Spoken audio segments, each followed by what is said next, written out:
sobre um chamado, por exemplo, de repente você, um rapaz, uma moça que está nos assistindo agora, nos ouvindo agora, de repente você tem um chamado e você não sabe por onde começar. Você acha, Vinícius, que, por exemplo, nós estamos falando aqui a nível de Nordeste e eu estou falando agora para o povo nordestino, a igreja nordestina.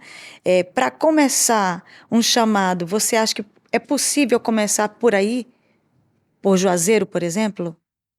Para depois Eu ir para um acredito, outro campo internacional, por exemplo, transcultural? eu acredito que sim. Eu acredito que a escola de missões, ela não é o tudo, mas ela, como você falou, é o começo de um encaminhar, de um capacitar de habilidade, né? Eu citei o texto de Atos 1, quando você pega aquele poder que desce sobre nós, se você pegar no original, é uma habilidade que o Espírito Santo dá.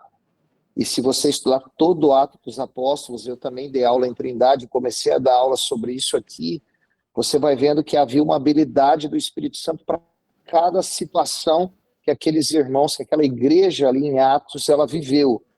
Então, se as pessoas se disporem a vir para cá, o que, que eu acredito? Aqui tem o que tem na maior parte do sertão ou em todo o Nordeste. Tem a questão que você vai enfrentar a idolatria, você tem Sim. famílias tradicionais, você tem sítios, você tem povoados, e você tem, né, necessidades extremas, você tem a situação dos Hum, adolescentes, das crianças, a sim. gravidez Precoce. precoce, os abusos, o álcool. Então, você vai lidar de uma maneira geral, você vai conseguir enxergar numa visão geral, numa figura geral, o que, que é o Nordeste.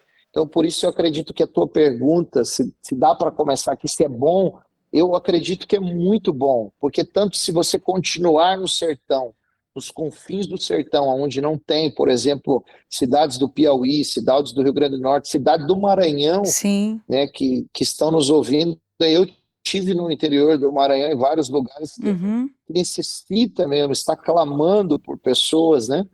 Então, e eu acredito no que você falou, eu acredito que essas pessoas serão habilitadas para ir para os confins da terra. Até nós Sim. desafiamos alguns obreiros agora nossos aqui, que trabalham junto conosco, que nunca pisaram num campo transcultural de outra língua. Nós temos uma viagem, se o senhor permitir, em dezembro, onde nós vamos ficar 3 meses na Ásia, novamente, no lugar que nós trabalhamos, né, durante aí mais de 12 anos, e já tem 2 ou 3 deles que estão já olhando passagem, tudo, que vão pisar a primeira vez. Sim, Né? entendi. Duas, uma é paulista e a outra é paraense que está aqui, então eles estão sendo despertados. Então eu acredito que aqui pode ser um ponto, pode ser uma ponte, pode ser esse facilitador, esse despertador desse chamado, para que Uau. esse chamado tenha a força que deveria ter, como foi o do pastor José, que a gente começou falando sobre ele, né, que começou em um homem, num homem que muitas vezes muitas pessoas disseram, não, desse homem não pode sair, ele é isso, ele é aquilo, outro, até hoje falam,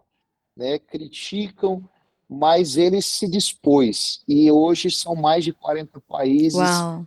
são, podemos dizer que são centenas e milhares de pessoas vocacionadas, eu sou um deles, né, que fui despertado, fui capacitado, habilitado através da vida do pastor José, de outros irmãos, principalmente da vida do pastor José, minha esposa, os pais da minha esposa que estão no campo, e a gente poderia dizer aí centenas de pessoas, né? Sim, sim. Inclusive, só lembrando, né, como nós nos aliançamos ao pastor José, sabe, Vinícius? Quando nós decidimos fazer uma viagem também missionária para a Europa e ficarmos também um período lá, para um propósito que Deus Uhum. tinha nos mandado, e nós não tínhamos nenhum contato ainda direto com o pastor José, e Deus estava nos mandando ir para fazer uma pesquisa, um estudo mais aprofundado sobre os moravianos, e aí ele soube, me mandou nos convidar para nos conhecer, e nesse convite, teve uma pequena conversa conosco e ficou por isso mesmo. Fomos para a nossa viagem missionária, ficamos lá. Eu me lembro que, faltando um dia para nós fecharmos o ciclo, para retornarmos para casa, é, ele ainda não era nosso pastor, e ele mandou a mensagem. E naquele dia eu estava com tanta dúvida de permanecer ou não, de voltar para o Brasil ou não, quando eu em conflito, né? Sobre se eu tinha terminado de fazer a obra ali na Alemanha ou não. E ele mandou uma mensagem: Guilherme e Gláucia, se quiserem ficar, eu vou caminhar com vocês e vou sustentá-los no campo missionário. E para Glória a mim Deus. eu caí prostrada nessa hora, sabe? Porque ele não tinha, assim, nós não éramos discípulos dele, né? Não éramos ovelhas, não estávamos debaixo da cobertura, mas é a visão missionária, né, que ele tem a respeito de alguém que é enviado.